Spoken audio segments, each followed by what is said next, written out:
For Global Business Update, Michael Wilson joins us now from London. Good morning, Michael. Good morning. Okay, so Asia Pacific markets falling very, very slightly. I think everybody in the world who is concerned in global markets, particularly in Asia Pacific, because it hasn't got the support because of its particular time frame that the other markets do, but they're still trying to work out exactly what Janet Yellen was talking about yesterday when she said that indeed, yes, there would be some sort of help for smaller banks if they got into difficulties, completely reversing what she was supposed to have said the day before. So there's a bit of doubt about that.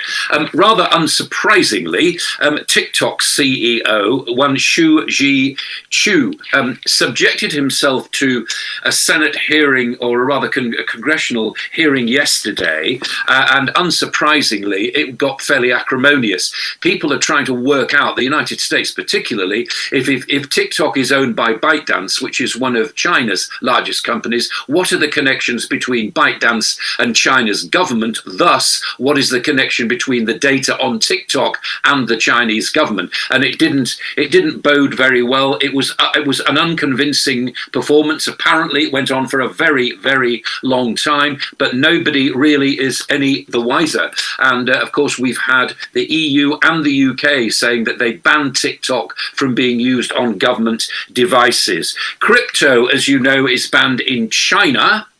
But get this: if you go onto the Binance and if you get into their customer and their sort of private network, I won't name it because I don't particularly want to advertise it, but you know what I'm talking about. You can find ways that they are proposing to get round the Chinese government's ban on crypto, which includes fraudulently using bank accounts, or rather preparing false bank accounts, and also using false addresses. I will go no further with that. I'm just saying it's one of the stories that's circulating right now. But how weird is that? China also, now here's a slightly more economic thing. China will actually be taking up 40% of oil demand in 2023. So, and we're going to come on to the oil price towards the end of my report this morning, as I always do. But it's quite interesting that a return to what's described as normal mobility within China, i.e. after the lockdowns, will account for some 40% of the world's demand for oil. And that's from Wood Mackenzie, who are quite a well-known firm of oil analysts. And they are also saying, this is quite surprising, they forecast the Chinese economy will grow by 7% in 2023. Now remember, at the People's Congress a couple of weeks ago, the Chinese themselves were saying it will only grow by 5%. So Wood Mackenzie is saying they think it will grow by 7% in 2023, slightly less in 5.5% in 2024. How interesting is that? Now, US recap. Let's go to the United States, and futures are very, very slightly higher than that. They took, although they're still digesting the interest rate rise which took place on Wednesday, as you know, they're trying to work out exactly what Janet Yellen really means when she says that regional banks will be, of course, they will be supported by Fed funds, but also there's this kind of push-pull between price stability and financial stability in the markets today, which is not doing a great deal. But by and large, in normal trading, equity markets relatively positive on Wall Street yesterday. Today, they'll be looking at the data on durable goods and services. And the jobless claims decline yesterday actually pointed towards maybe the US economy is doing okay. What that means for interest rates, well, that's down to the Fed really, but they did raise, and it's really now all ahead to the May meeting. Now here's an interesting one for you. Again, it's not direct news, but it's apposite, as I think you'll get. So what is UBS going to do with Credit Suisse, and who'll be ruling the roost? Well, UBS will, because they took it over. But what people are looking towards is a sort of culture clash. Big companies do not easily mix together. I would quote you Mercedes and also Chrysler getting together as they did. Was that a happy union? No, it was not. Was this a shotgun marriage? Got together over 72 hours? Yes, it was. How many years will it take before the two cultures actually combine successfully? And remember, I mean, this is incredible. Imagine the data that they've got to swap apart from anything else. And already nameless UBS people have been saying that the culture at Credit Suisse is rancid, etc. So I think this is a story to actually watch. France, 1 million people took to the streets, it's calculated yesterday. I did say there'd be big protests about Macron's pension plans. Sure enough, they were. The talk of France is that the unions, of course, they've objected to this, but they've done it relatively peacefully. Not so the actual citoyens of France, who took to the streets, 1 million of them, and it was pretty violent stuff. That's all Macron's trying to do, and his appearance on television was supposed to be provocative. That's what the viewers said. Macron clearly didn't intend that, or maybe he did. Now, the UK, and as you know by now, the Bank of England raised interest rates by 0.25%. Reuters was absolutely right about that. I was wrong. I expected it to be more. In fact, it was a 7-2 decision on the 9-person Monetary Policy Committee. 2 people voted for no rise at all. That follows a big spike in inflation in February, which was reported the day before on Wednesday, 10.4%. However, the closely watched core inflation figure did not rise that much. So what do we take from what the Bank of England said? Well, the good news is apparently this inflation itself, which is a measure of rising prices, will probably fall, and maybe interest rates will be down there 4.25% at the moment. Now, after that rise, they may fall to 3% by the beginning of 2024.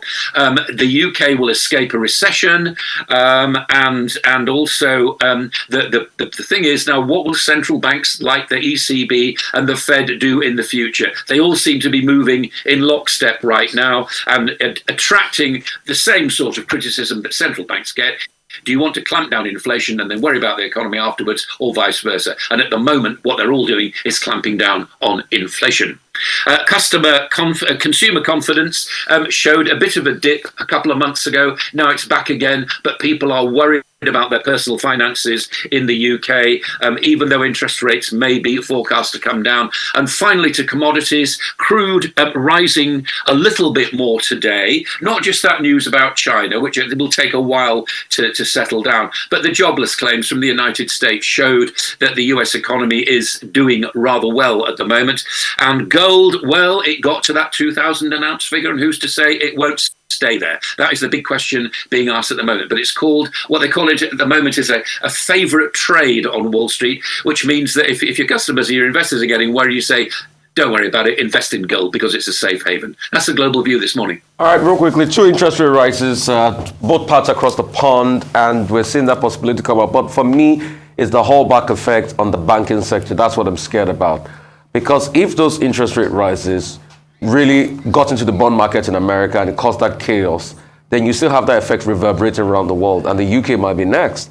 And we've not had a major stress test for banks in this time. Maybe it's time to bring back the Basel's stress test, really, because I am not certain about the banking system. You know, I thought that stress tests were continuing. You may be right. I mean, look, as a banker, if you don't understand about interest rates and you don't understand that they are rising and that we are in a cycle of rising interest rates, then you shouldn't be a banker, is all I'd say about that. I mean, if it's such a mystery, what on earth has banking been doing over the past couple of years? The graphs are all there. The trend lines are all there. The will of central banks is all there. They've not said, oh, do you know what? We're going to cut interest rates. They're not saying that, are they? What they're saying is, in their oblique language, is that we may slow down the rate of rising interest rates, but we're not stopping it. I mean, if you don't understand what that is as a banker, you should be looking for another job, as far as I'm concerned.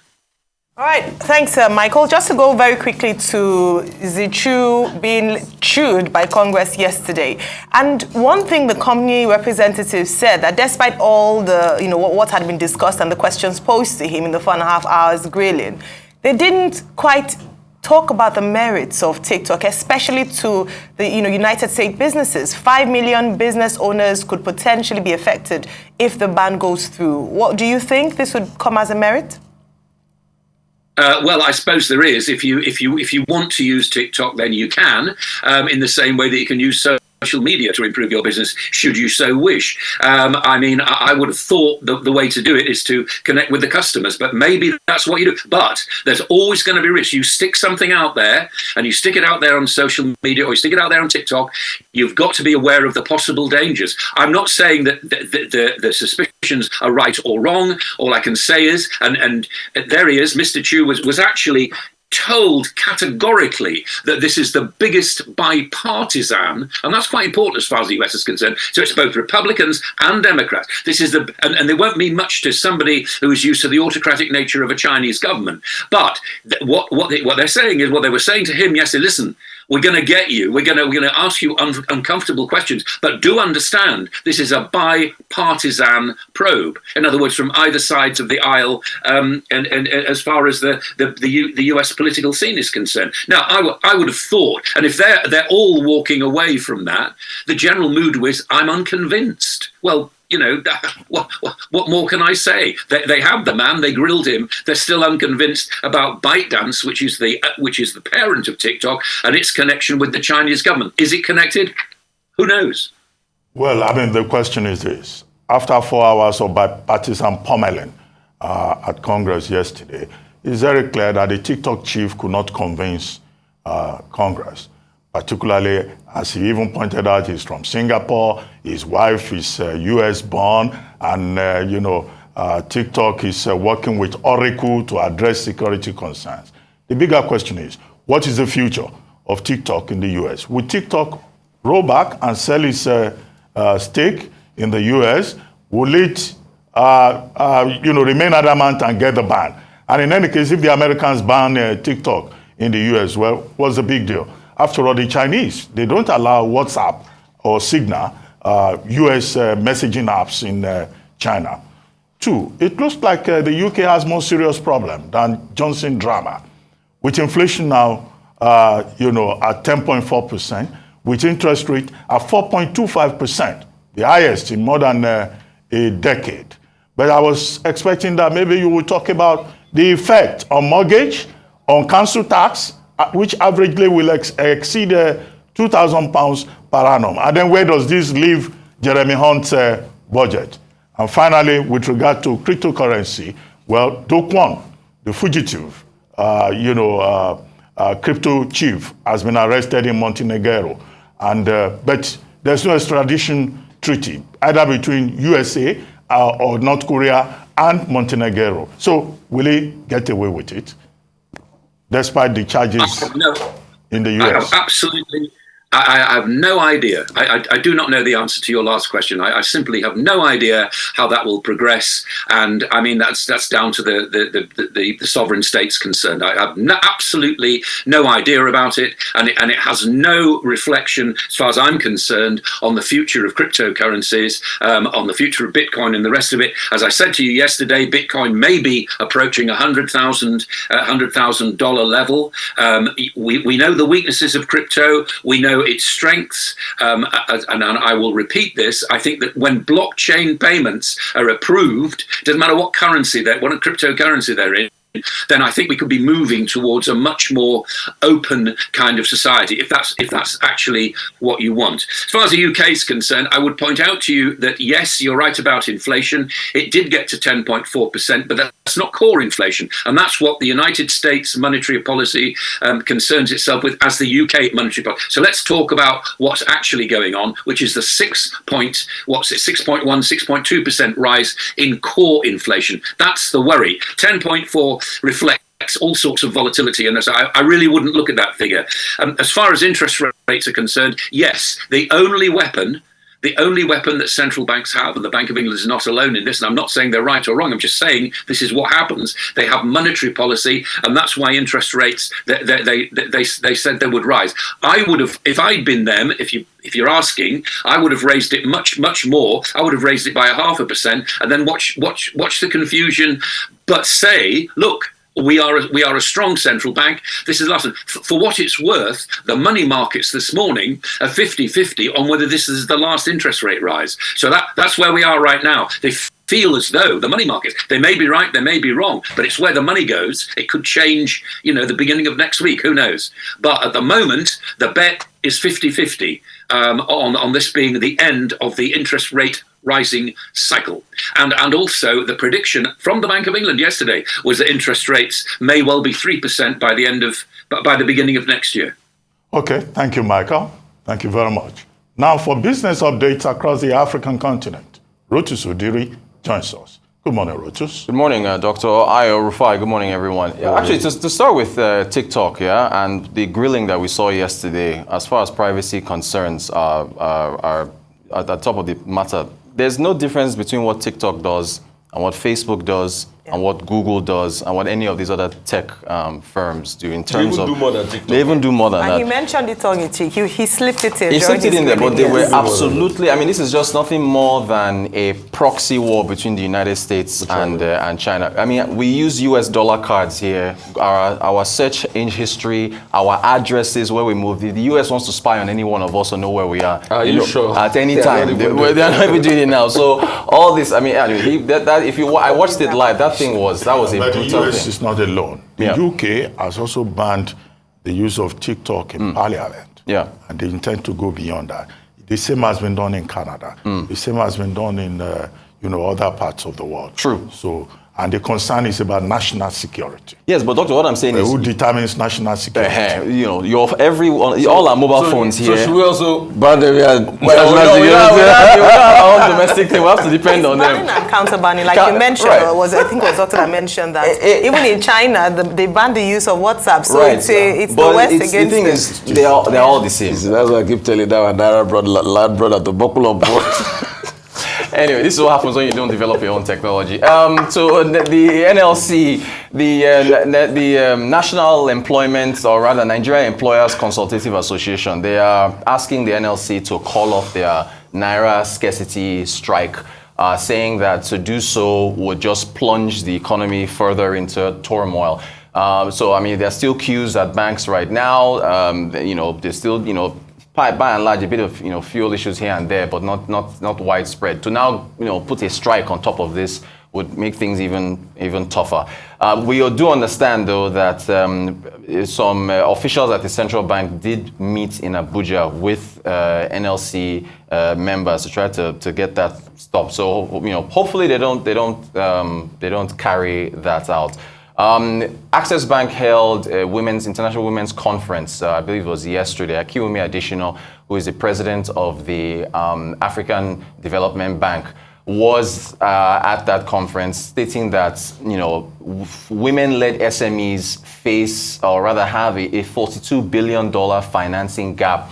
He called on financial institutions to tailor more products towards female entrepreneurs. Access Bank, on their own part, also stated that in 2022, they channeled about 40.5 billion naira to women-led SMEs, and then they are targeting about 100 billion for 2023. So, this is something that continues to be an issue that needs to be addressed in terms of getting, because, frankly, if you look at the records, in terms of being more credit-worthy, paying back loans, the women-led SMEs perform better than men, and the numbers prove it.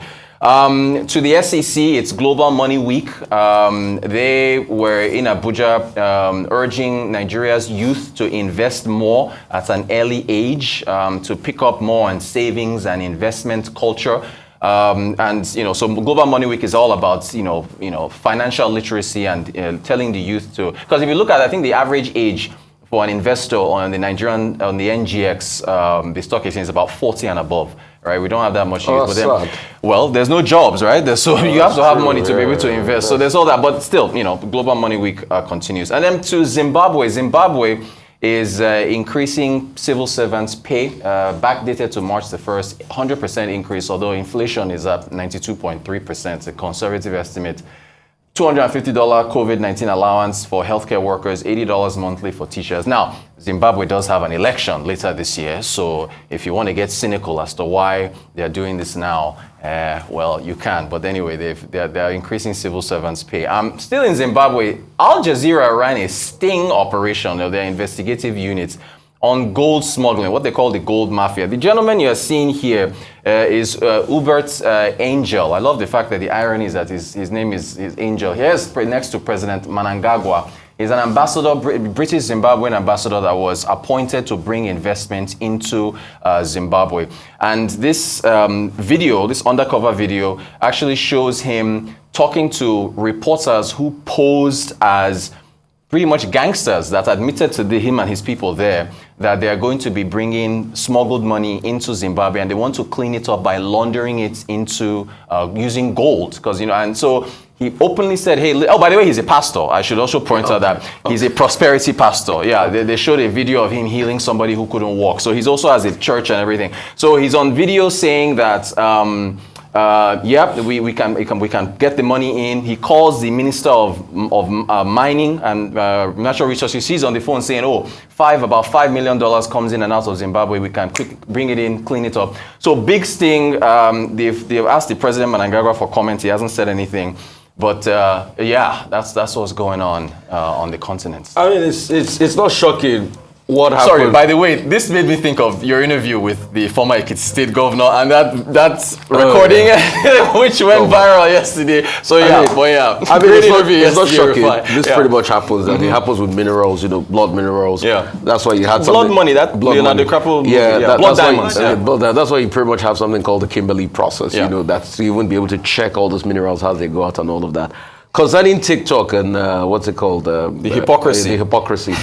The truth is, it is time for us to look inwards. And that's why, you see, I try as much as possible to tell our politicians that the bigger development of Nigeria should be your priority rather than this petty corruption and everything you do and self-aggrandizement. Yeah. Look at the conversations people are having. All of this is just what they call the Thucydides trap. America and China fighting for dominance big time. Right. And they will strike companies just like what they did to Huawei. Mm-hmm. Simple. Yeah.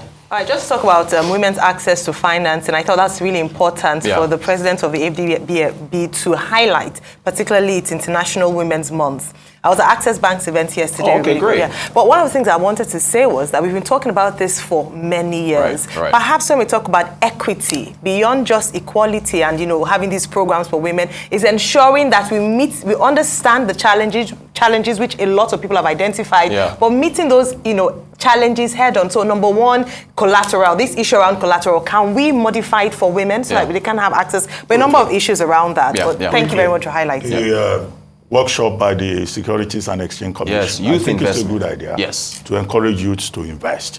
Old grandmothers to save for the rainy day. Indeed. So that's just the logic. However, how do you save in an economy where the currency is constantly devalued? Exactly. Where inflation is very high.